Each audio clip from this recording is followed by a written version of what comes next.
नमस्कार मित्रांनो, जीनियस सायन्समध्ये आपलं सर्वांचं मनापासून खूप खूप स्वागत है। मित्रांनो, यानी कि इसका पहले जो वीडियो मैंने आपको लिया है उसमें मैंने आपको Bohr's atomic model and Bohr's different 3 postulates I have explained in last video. But in this period we are going to discuss, or in this video we are going to discuss about results of Bohr theory, यानी कि bore के theory के results किस तरह से आए। और इसके बाद मैं इसी वीडियो में मैं आपको एनर्जी क्वांटाइजेशन इसके बारे में मैं आपको यहाँ पढ़ाने वाला हूँ। लेकिन अभी हम देखते हैं रिजल्ट्स ऑफ बोर थ्योरी, यानी कि बोर की थ्योरी हमने तो पढ़ी है, लेकिन उसमें क्या क्या यानी कि जो पोस्टुलेट्स हमने लर्न किए हैं, यानी कि 3 postulates थे, 3 postulates के बारे में मैंने आपको बहुत ही विस्तार से और बहुत ही डिटेल में मैंने आपको बताया है। लेकिन इस वीडियो में एक्चुअली उसी थ्योरी का रिजल्ट क्या है, यानी कि फाइनल रिजल्ट क्या आया, और इसके बाद एनर्जी क्वांटाइजेशन के बारे में मैं आपको बताने वाला हूँ इसी वीडियो में। लेकिन इसके बाद जो हमारा नेक्स्ट वीडियो आने वाला है, उसी वीडियो में मैं आपको ड्रॉबैक ऑफ रुदरफोर्ड थ्योरी ये भी मैं आपको बताने वाला हूँ। लेकिन अभी हम देखते हैं रिजल्ट्स ऑफ बोर थ्योरी। लेकिन दोस्तों, अभी तक इस चैनल पे आप अगर नए हैं तो जल्दी से चैनल को सब्सक्राइब करो, बेल आइकॉन दबाओ और अपने दोस्तों तक इसे शेयर भी करो, क्योंकि आपको जैसा अच्छा लगता है कि ये एक अच्छा वीडियो मेरे लिए बहुत अच्छा हो रहा है, यानी कि इस नीडेड टाइमिंग में, यानी कि बहुत गरज के टाइमिंग में आपको ये सिस्टम मिल रही है, तो बहुत सारे अच्छे बच्चे होंगे कि वहाँ तक मैं नहीं पहुँच पाया अभी तक, तो आप मुझे वहाँ तक पहुँचाइए। आपके जो कुछ भी दोस्त है उनको ये शेयर करिए और जल्दी से वीडियो को लाइक भी कीजिए।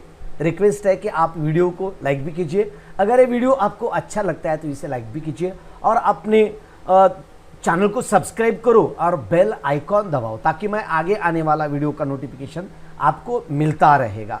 और geniusscienceedu.com इस वेबसाइट पे भी आप जाके वहाँ विजिट भी कर सकते हैं और वहाँ से नोट्स भी आपको जल्दी मिलने वाला है। ओके, तो चलो देखते हैं दोस्तों कि हमने थोड़ा सा रिकैप करते हैं कि लास्ट जो वीडियो हमने लिया है उसमें क्या क्या मैंने आपको बताया था।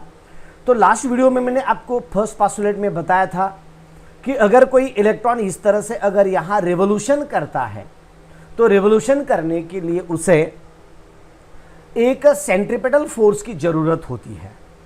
Without centripetal force any body doesn't revolve, revolution नहीं कर सकती।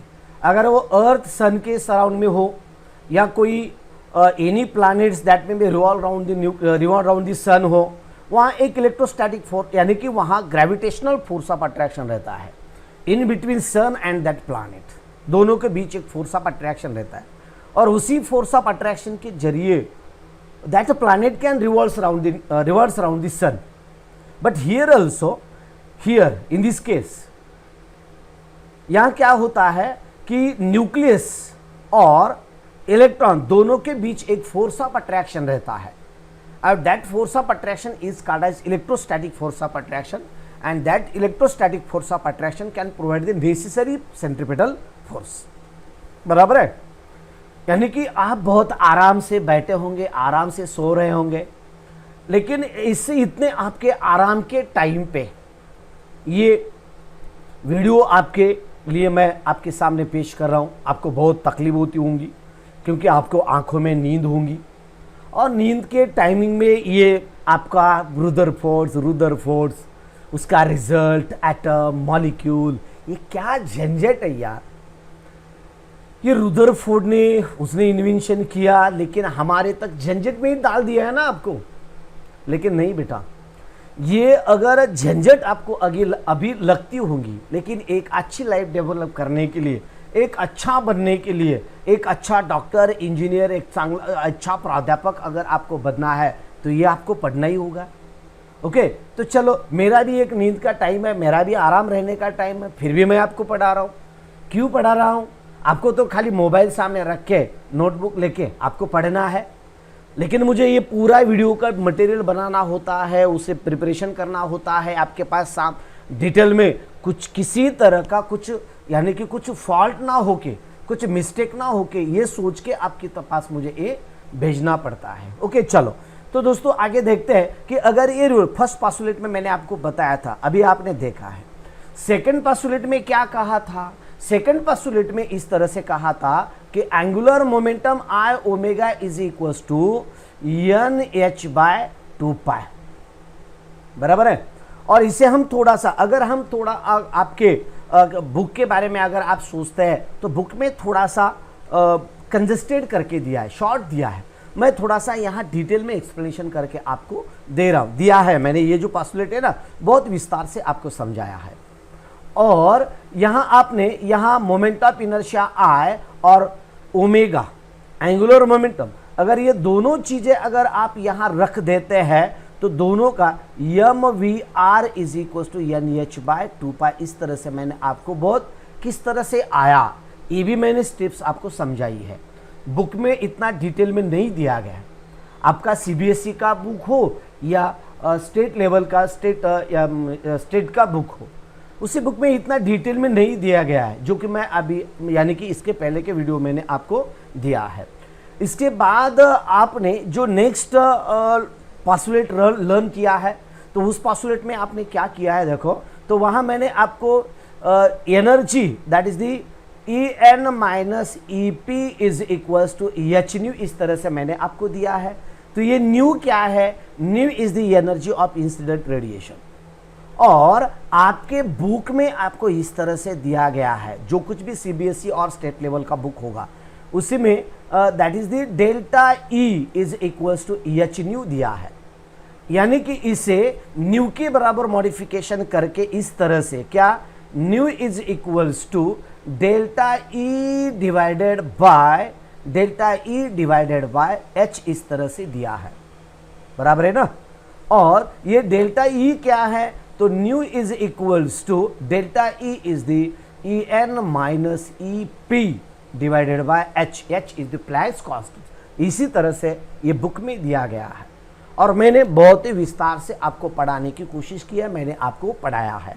जिंदगी में कभी नहीं भूलोगे पास्टुलेट्स, बोर्स पास्टुलेट कभी नहीं भूलोगे, और ए बी बीट आप कभी नहीं भूलने वाले, जो कि मैं अभी आपको पढ़ाने वाला हूं, जो कि बुक से मैंने जैसे कि वैसे लिया है। ओके, तो देखो इस तरह से explain the results of theory, results of Bohr theory. Bore के थ्योरी का रिजल्ट मैं आपको यहां पढ़ाने वाला हूं। तो क्या है देखो यहां, ओके देखो दर्देन रिजल्ट्स क्या दिया है, देखो एक एक पॉइंट में आपको यहां पढ़ाने वाला हूं। Explain the results in Bohr theory.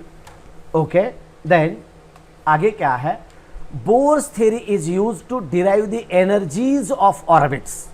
Orbit की एनर्जी डिटरमाइन करने के लिए इसका इस्तेमाल किया जाता है। Is that the stationary states in a hydrogen atom, the results of Bohr theory in hydrogen atom are summarized here, जो कि समरी में यहाँ आपको दे रहा हूँ। बोर्स थ्योरी किस लिए इस्तेमाल की गई है? तो Bohr's theory is used to derive the energies of orbits. Orbit की एनर्जी यानी कि जो एक्सटर्नल ऑर्बिट होगा, हायर लेवल का होगा, उसे हमने EN से इस्तेमाल किया, रिप्रेजेंट किया है। और उसके बाद जो इनर ऑर्बिट है तो उसे हमने EP से रिप्रेजेंट किया है। यानी जब कोई electron higher energy level to lower energy level में, यानी कि आउटर ऑर्बिट से लेके वो इनर ऑर्बिट में अगर वो जंप करता है, तो उसने एमिट की वाली एनर्जी कितनी रहती है? तो that energy is EN minus EP, EP is equals to EH nu, इस तरह से वो एनर्जी रहती है। यानी कि ऑर्बिट की एनर्जी डिटर्मिनेशन करने के लिए बोर थ्योरी का इस्तेमाल किया जाता है। इज दैट, और इन स्टेशनरी स्टेट्स, स्टेशनरी ऑर्बिट, उसी ऑर्बिट में वो एनर्जी रेडिएट करता है जिसमें I omega is equal to NH by 2 pi होता है। ये हमने लर्न किया है। ओके, तो आगे क्या है देखो, in hydrogen the results of Bohr theory of hydrogen atom is as summarised. किस तरह से देखो, एक नंबर ये जो है फर्स्ट, तो क्या है, stationery states of for electron is numbered. Stationery states, stationery states बोले तो क्या, उसी ऑर्बिट में वो रिवोल्यूशन करता है विदाउट रेडिएटिंग एनर्जी। उसी ऑर्बिट में विदाउट रेडिएटिंग एनर्जी वो रिवोल्यूशन करता है कि जिसमें क्या होता है कि उसका प्रिंसिपल क्वांटम नंबर में उसी ऑर्बिट में वो रिवोल्यूशन करता है जिसमें I omega is equal to n h by 2 होता है। लेकिन ये n क्या है? तो n is the principal quantum number, this is called as principal quantum numbers. और प्रिंसिपल क्वांटम नंबर्स बोले तो उसी ऑर्बिट की उसकी वो संख्या है, और जिस ऑर्बिट में वो विदाउट रेडिएटिंग एनर्जी रिवोल्यूशन करता है उसे हम स्टेशनरी ऑर्बिट कहते हैं। स्टेशनरी सेल, स्टेशनरी ऑर्बिट और स्टेशनरी लेवल कहते हैं हम उसे हम। Okay, the stationary states of hydrogen electron numbered as n is equals to 1 2 3, these integers are known as principal quantum numbers। उन्हें हम प्रिंसिपल क्वांटम नंबर्स कहते हैं, ठीक है नहीं? प्रिंसिपल क्वांटम नंबर आपको झंझट आती होंगी, ये प्रिंसिपल अभी तक हमने कॉलेज में पढ़ा है, लेकिन अभी ये क्वांटम कहाँ से आ गया और उसके बाद नंबर भी कहाँ से आ गया? अरे बाप रे बाप, ये क्या झंझट लग रही है। झंझट नहीं है, ये मज़ा है, लर्न करने में एक मज़ा आता है। ये डिटेल में पढ़ने के लिए, डिटेल में पढ़ने में, एटम के बारे में जानने में एक मज़ा आता है। लेकिन आप कंटिन्यूसली वीडियो देख रहे हैं तो अगर जो भी कुछ समझो बच्चे नए बच्चे हैं तो उनको मैं बताता हूँ कि वीडियो के अपने अपने चैनल पे जाके वहाँ आपको चैनल पे आपका नाम पे अगर आप क्लिक करोगे तो जाने के बाद आपको होम आएगा, उसके बाद वीडियो आएगा, उसके बाद प्लेलिस्ट आएगी। प्लेलिस्ट पे क्लिक करो और प्लेलिस्ट पे क्लिक करने के बाद आपको यानी कि क्लास के जरिए आपको प्लेलिस्ट मिलेगी।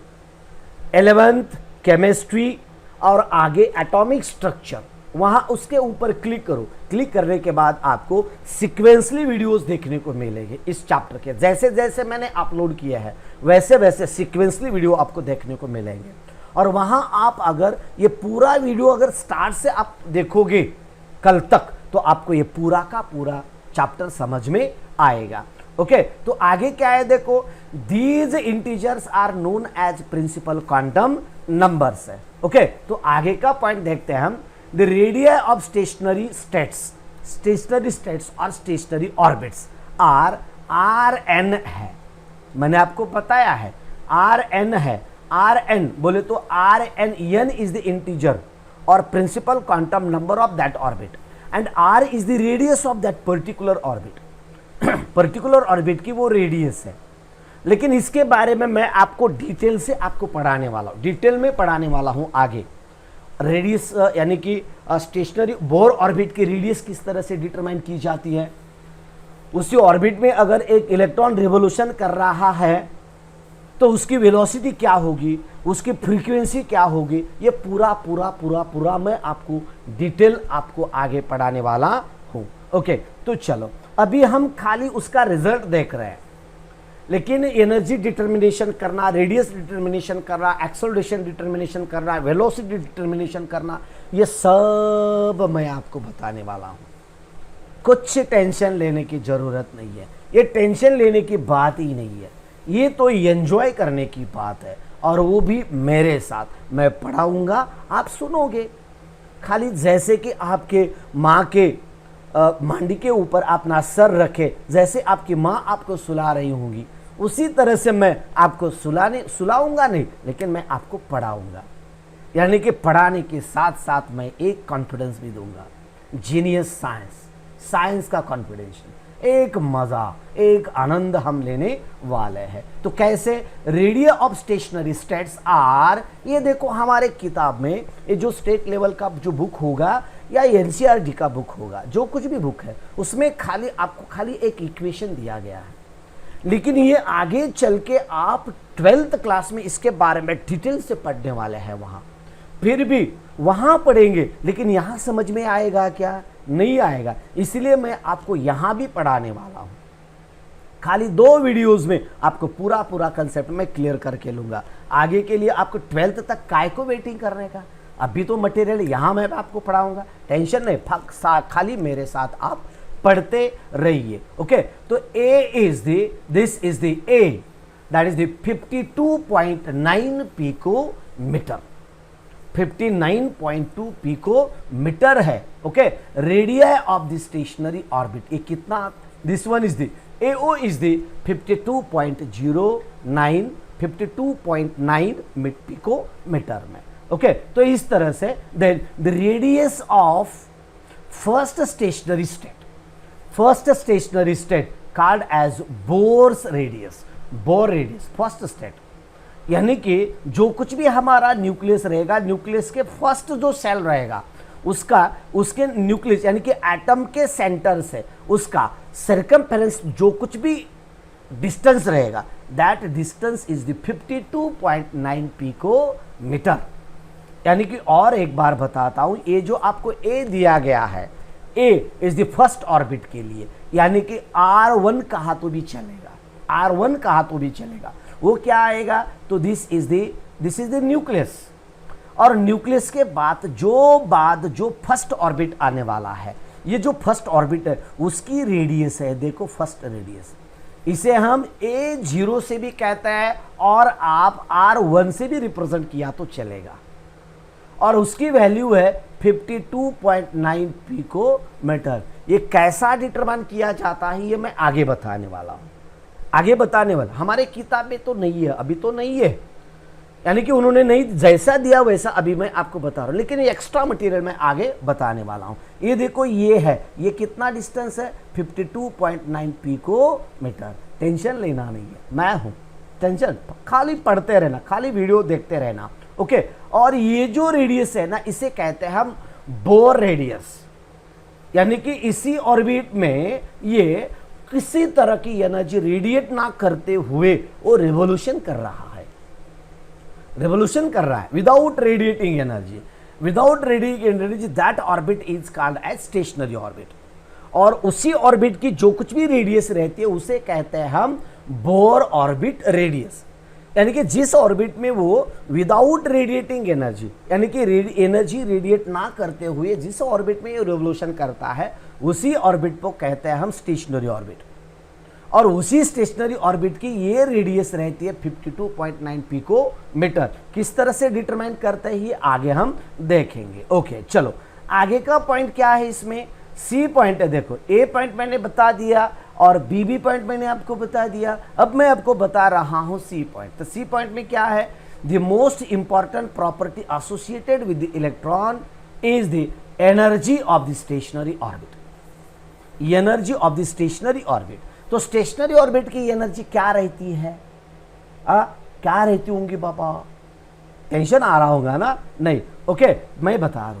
It is the given by the expression, तो क्या एक्सप्रेशन है वो, तो E1 is equal to minus RH, R is the, what is this R, radius नहीं है, ये रेडियस नहीं है, तो ये क्या है, तो ये है रेडबर्ग्स कांस्टेंट। तो किस तरह से आता है ये, तो बाद में हम देखते हैं। तो 1/n², थोड़ा शॉर्ट करके हमारे बुक में दिया है, तो डिटेल में बाद में पढ़ेंगे। Where n is equal to 1/n is the principal quantum number है। ये क्या है, प्रिंसिपल क्वांटम नंबर है। ये देखो, E1 is equal to minus RH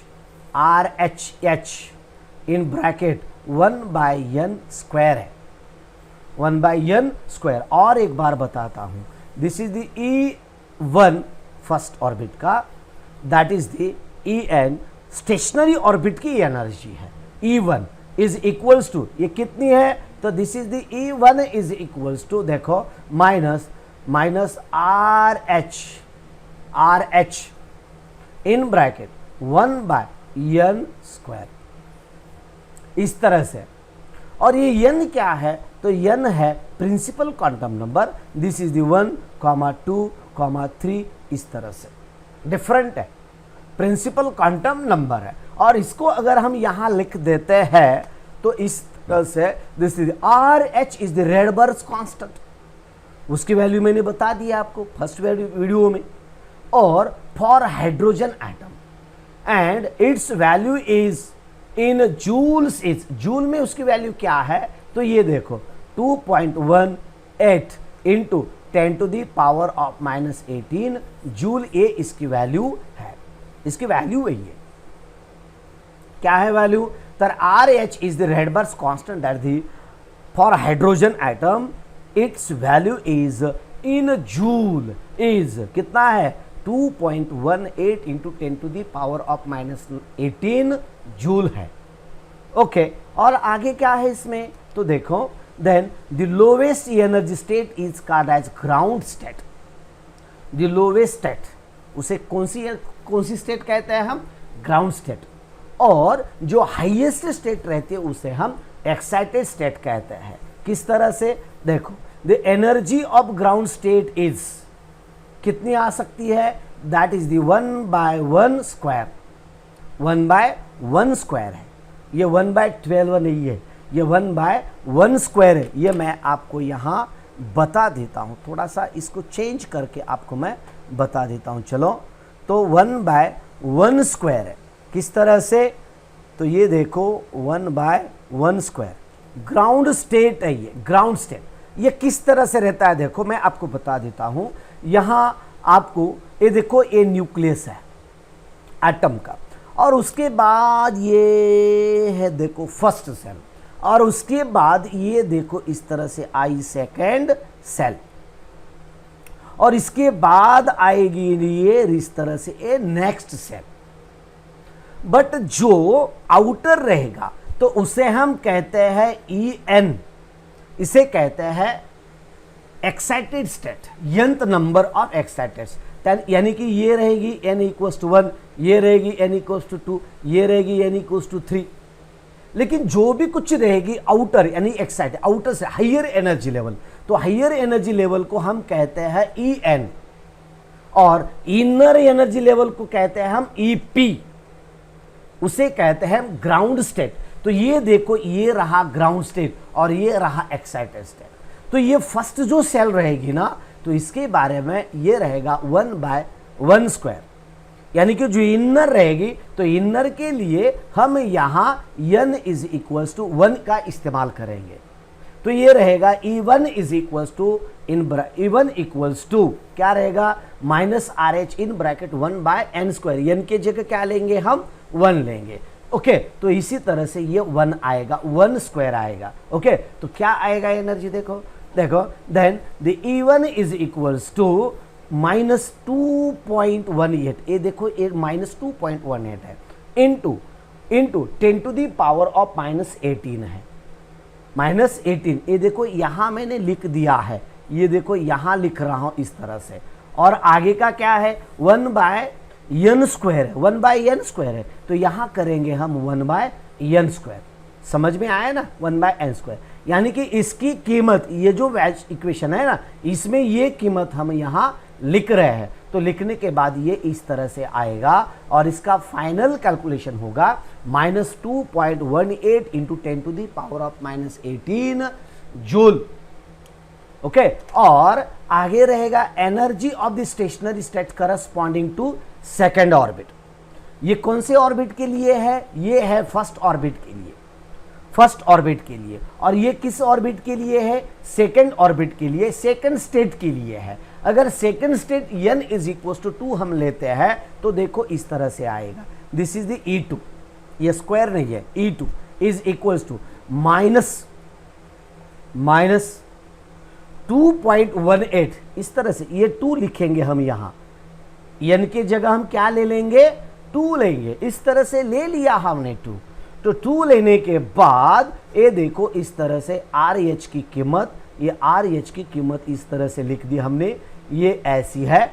और ये देखो 1/n स्क्वायर है, तो यहाँ हम लिखेंगे 1/2 स्क्वायर, 1/2 स्क्वायर लिखेंगे। अगर हम 1/2 स्क्वायर लिखते हैं तो इसका स्क्वायर क्या आएगा दोस्तों, बच्चों, इसका वैल्यू आएगा 4 आएगा।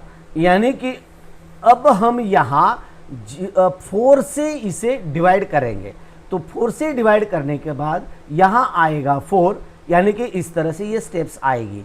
किस तरह से, ये देखो -2.18 into 10 to the power of -18 divided by ये आएगा 4, इसका स्क्वायर किया ना हमने, स्क्वायर किया, ये स्क्वायर करने के बाद ये आएगा 4। तो 4 आने के बाद अगर हम इसका अगर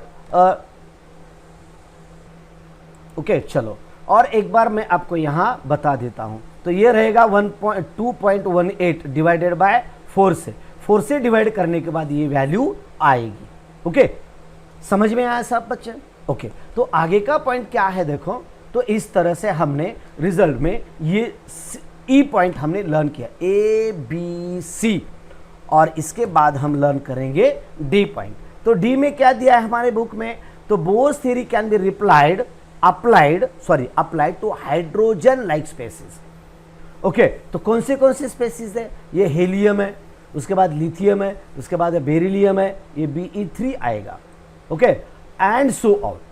The energies of the stationary states associated with these species are energies, उनके energies क्या रहेगी, एनर्जीज क्या रहेगी, ये शॉर्ट में मैं बुक में यहाँ बताया, डिटेल में मैं आपको पढ़ाने वाला हूँ आगे। ओके, तो En is equals to -2.18 into 10⁻18, तो Z² डिवाइडेड बाय ये n² है, in the form of joule में आएगा। ये कैपिटल J है, यहाँ बुक में हमें स्मॉल j दिया है, लेकिन ये कैपिटल J है, जूल में इसे एक्सप्रेस कर रहे हैं हम।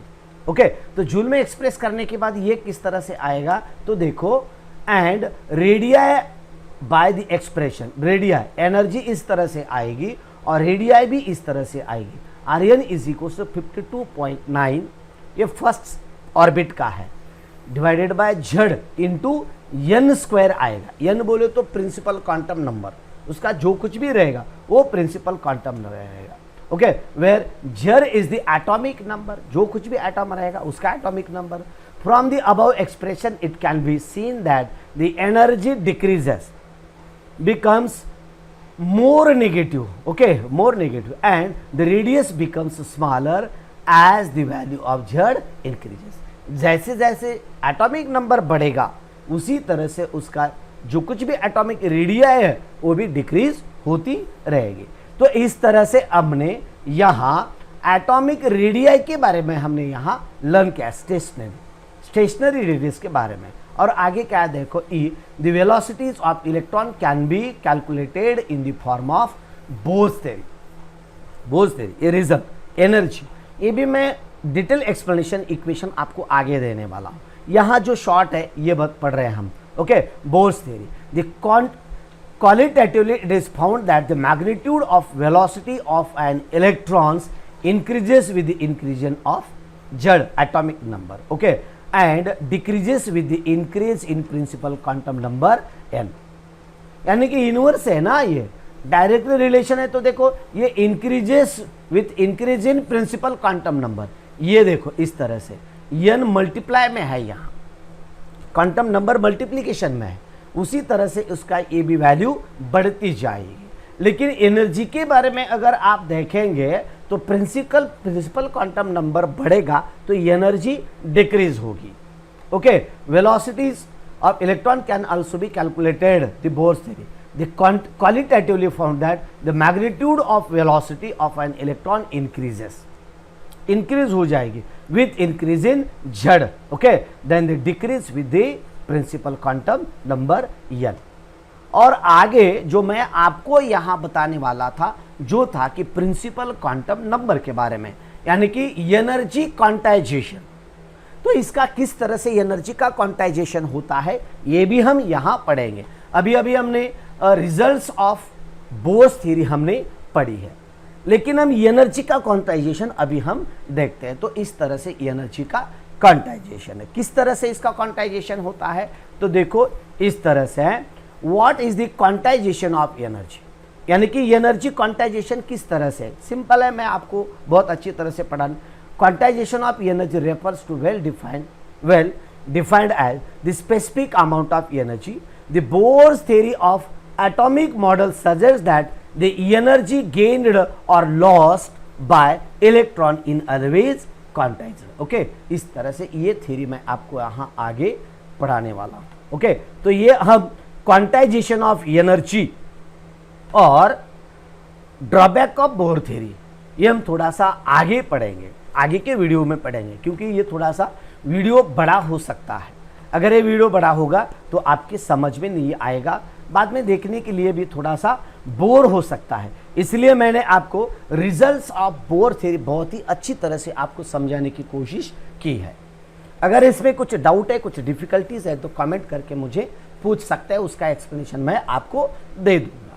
तो अभी जो हम पढ़े रिजल्ट्स ऑफ बोर थ्योरी, और इसके बाद जो है हम नेक्स्ट वीडियो पढ़ेंगे, that is the quantization of energy. Okay, तो इस वीडियो के लिए अभी हम यहां ठहरते हैं बच्चों।